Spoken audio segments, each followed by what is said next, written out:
हे, अगर आप Indian citizen हैं तो मेरी बात ध्यान से सुनिए, क्योंकि आपके आधार कार्ड में एक बड़ा अपडेट आया है। Unique identification authority of India या यूआईडीआई ने 2025-26 में आपके आधार कार्ड को अपडेट करने के लिए नए रूल्स निकाले हैं।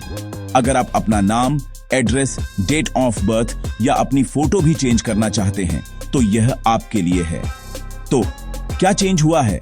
अपने आधार कार्ड को अपडेट करने के लिए अब आपको 4 मेन डॉक्यूमेंट्स चाहिए।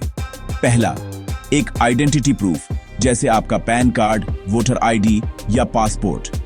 दूसरा, एक एड्रेस प्रूफ जैसे इलेक्ट्रिसिटी बिल, बैंक स्टेटमेंट या रेंटल अग्रीमेंट।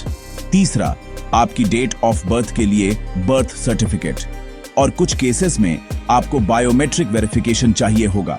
हाँ, फिंगरप्रिंट्स या आइरिस स्कैन। ये रूल्स सिर्फ इंडिया में रहने वाले इंडियन सिटीजन्स के लिए नहीं है। अगर आप विदेश में रहने वाले इंडियन हैं, 5 साल से ऊपर के बच्चे हैं या लॉन्ग टर्म वीजा पर कोई फॉरेन नेशनल भी है, तो ये रूल्स आप पर भी अप्लाई होते हैं। लेकिन यहां अच्छी बात यह है, आप अभी भी अपनी कई डिटेल्स ऑनलाइन अपडेट कर सकते हैं, सीधे अपने फोन या लैपटॉप से। बस यह पक्का कर लें कि आपके पास उन 4 डॉक्यूमेंट्स की स्कैन कॉपीज रेडी हों। ऑफिशियल यूआईडीआई वेबसाइट पर जाइए, सिंपल स्टेप्स फॉलो करें और आप तैयार हैं।